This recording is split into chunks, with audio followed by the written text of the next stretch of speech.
Hello, I'm Diane Marie Collins, and I am visiting today with Dr. Lori C. Ebert. She is a health educator and a sexual wellness expert. Thank you, Dr. Lori, for visiting with me. I'm so glad to be here today. We have right now a blockbuster that is hitting the United States Valentine's weekend. But there's a serious side to 50 Shades of Grey, and it's about how it's affecting the sexuality of especially our younger women. Let's talk about that. Yeah, there's a lot to say about that, DM. When you look at the premise of the book of 50 Shades and you look at the character, she's actually a very weak, vulnerable character who goes into the storyline as a virgin and right from the go gets into a sexual scenario with a very powerful man. And if you look at those roles, it's very influential on young girls. And the context of the book and carrying through the relationship and the extreme sexual experiences, it really implies to young women that that's what sexuality is like. And what you see is a broken man who knows he's broken, admits he's broken, pulls her into his brokenness. His web. He does. And here's the thing. Sexuality is such an intense taboo subject for us, and it feels good. So when you've got somebody who is virginesque, who is vulnerable, and you step into that kind of dynamic, you're gonna be tempted. She does want to experiment. It feels good.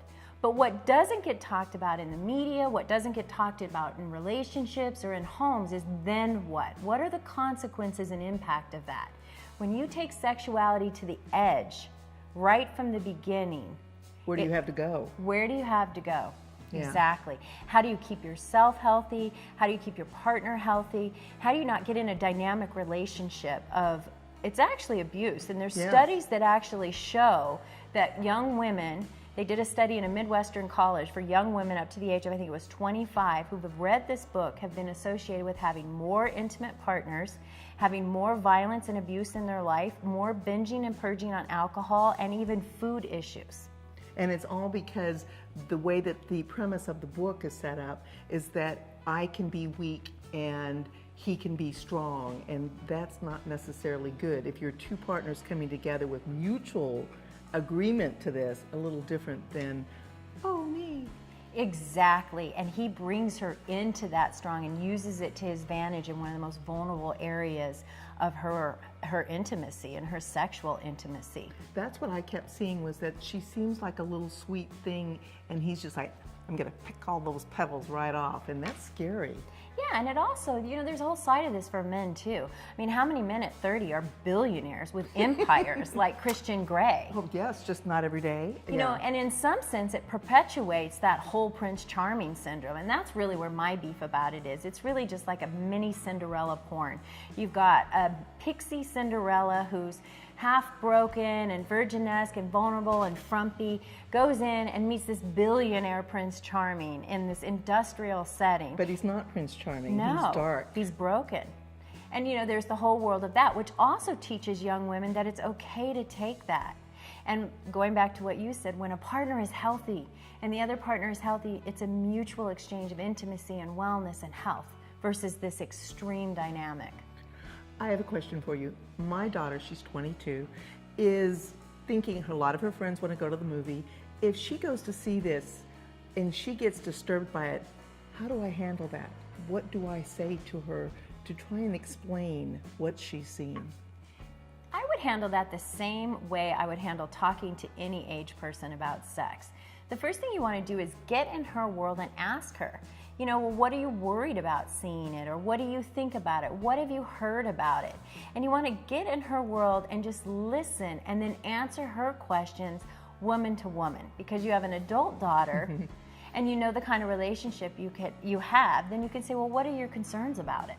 That makes a lot of sense. The other thing is that this movie has bondage and everything that is out there, and it's not, what do I do? Where's that going? I mean, how does that affect things? That's a great question.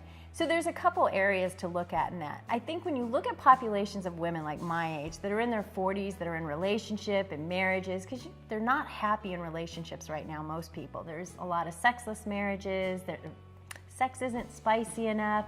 So women my age pick up this book, or even a little bit younger, and they're just, I love this. I've even had men read it, and they'll read it to their wives, and it's really a tool to use in a bedroom in that population But you're of people. in a relationship and you're intimate and you know that, and there's trust. That's a little different than a 22-year-old who's out bouncing around and kind of still seeing what's out there. You're 100% right, which is where when you start talking about the BDSM and the bondage and the dominance and all of that, you've got young girls who are being influenced about that.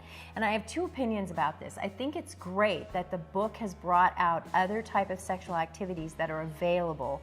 And what it doesn't do is share with people is that is a sexual activity that takes you to the edge that we've talked about. And how do you use that sexual activity in your bedroom in a safe way? So it's in a sense, it's opened the door to a very taboo topic. But Which is good. It's very good. And as a health educator, I'm very focused on, okay, if you're going to practice that activity in your bedroom, how do you stay well? There's things you need to know. You need to know what a safe word is so that somebody doesn't take it too far. You really can't hurt or injure somebody in those activities. So I don't want to judge the BDSM, but there is a way to stay healthy, and that's what I would like to see talked about and people to understand. Well, you have really given us a lot to think about, and I appreciate your thought as the sexual expert that you are. We have been visiting with Dr. Lori C. Ebert, and thank you. Please come back and visit us again.